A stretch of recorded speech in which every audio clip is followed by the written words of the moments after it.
Hey guys, Civilord here, back again with another action figure review of a figure that was from a movie that Warner Bros. Was so desperate to make money off from, they greenlit it despite the fact that the main star slash actor is a total POS. And that, of course, is going to be none other than the DC Multiverse Flash movie, Dark Flash, brought to us by the fine folks over at McFarlane Toys. And no BS, this movie legit came out, even though Ezra Miller is a POS, and had a full-fledged toy line in the toy aisle for kids. Still don't know how they managed to pull that one off. Really don't. Why wasn't this just the CW Flash? I liked that guy. I thought he was cool. But whatever. Warner Bros. Gonna Warner Bros. And, you know, to the MCU's credit, because we know they're no golden child either, they at least, when they make a show, they put the person playing that character in the movies when they appear in the freaking movies. It's just common sense. But before we get too far ahead of ourselves with rants and raves and other not so hot takes, we cut right to the chase and get into the meat and taters of this review and take a look see at all that Dark Flash has to offer in terms of accessories. That's all you get. Collectible trading card. The bio on the back. Dark Flash, it's just an evil Flash, just like Reverse Flash or whatever. He just wears a black suit instead of a yellow one. That said, the only other figure I got from the Flash movie, we looked at him yesterday. Was this by some act of God winds up on a Tuesday? We looked at Michael Keaton, because you're not going to buy Michael Keaton from anything, because everyone loves Michael Keaton. It's just how it is. I myself like Michael Keaton, but my Batman will always be... oh, shoot. I just forgot his name. Batman Animated Series, Kevin Conroy. And Mark Hamill will always be my Joker, no matter what his opinions on certain things are.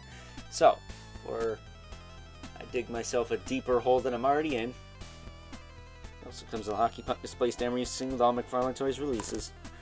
No shocker there. This is a pretty gnarly looking figure. I don't know if this is Ezra Miller. I hope it's not, because if it is, I'm probably going to like it less. But when McFarlane makes a monster character or something crazy like this, they really do their damnedest to make it look as gnarly and creepy and scary and spooky and kooky and all the Addams Family adjectives they can as possible.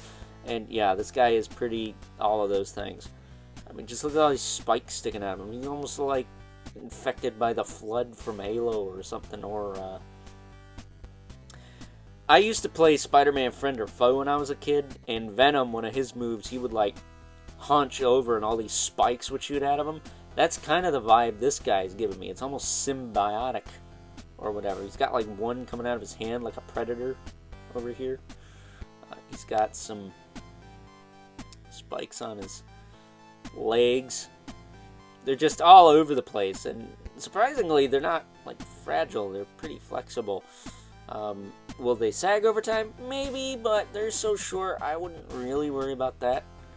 But as far as articulation on this guy goes, his head will look side to side. It actually does look up okay. Looks down a little bit. He will tilt. His shoulders will go out to the side. About that far. He's got like little shoulder pads due to the spikes here. I think this arm might move out just a click more than this one, but it ain't that big of a deal. He can rotate. He does have that butterfly in there a little bit. He's got a bicep swivel, double elbow. That works fine. It's a little chonky, but not too bad. He's got a ball hinge wrist with rotation, hinge, and swivel. No alt hands for this guy. I don't know if you could maybe use the fists from Michael Keaton, because he does just have black hands.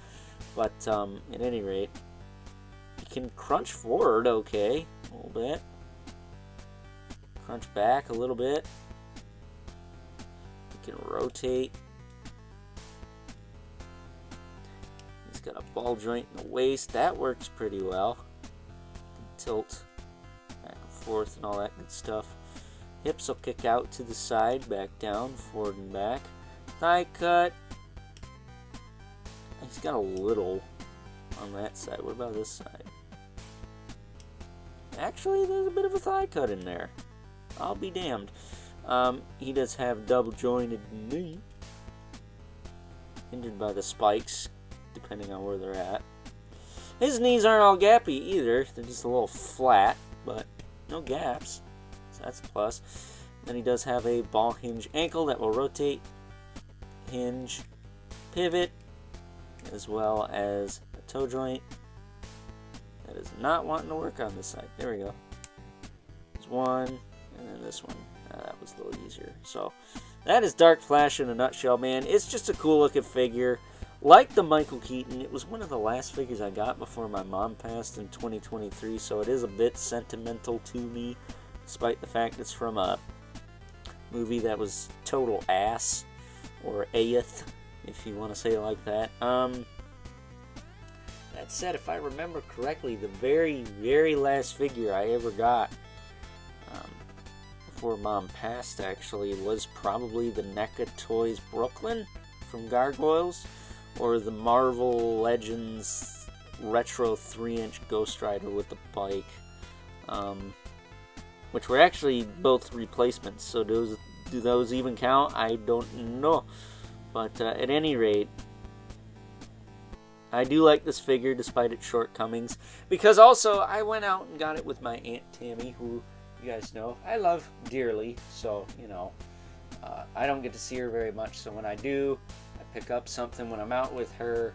I tend to cherish it a little more than just, you know, the average thing I'll go and get when she's not here, or when somebody else of note is not here. When I go out with my dad now, it feels like those are a little more sentimental, since we don't do that very much anymore. But it is what it is, I'm afraid. Money's tight, times are hard, you know. But before I wrap this up, here are our two regulars dropping their freaking shiznit as usual. There we go. Get in there. Got the Mythic Legion's Brother Mandibulith and the infamous 11 Spawn, who as usual, I'm gonna say is taller than everyone. He's not towering over the Flash, but let's face it, this Flash could almost double as a Spawn version of Flash. Spawn-ized. When are we gonna get that, Todd? I'd love to see a Spawn Batman, an actual Batman with a Spawn costume. That'd be sick. So I would expect that before Chase Meridian, you crazy whack-doodles. So that being said, it's time now that we wrap things up with some final thoughts. Overall, and while he may not be the world's most perfect figure from the world's most imperfect movie, might I add, don't think anyone's going to disagree with me on that one. I have to say, at the end of the day, I like what I like, and I like spooky, scary, creepy, kooky, ooky, insert all Addams Family adjectives here, figures, and I gotta be honest with you in saying that McFarlane Toys excels at stuff like that, and good old Dark Flash here is no exception. I thoroughly enjoy this figure and think, if anything, he will look great with the Flash Page Punchers wave because of all of the added sculpted details and accoutrements, etc., etc. So, with that being said, I hope you guys enjoyed this review. Until next time, I'll catch you guys later.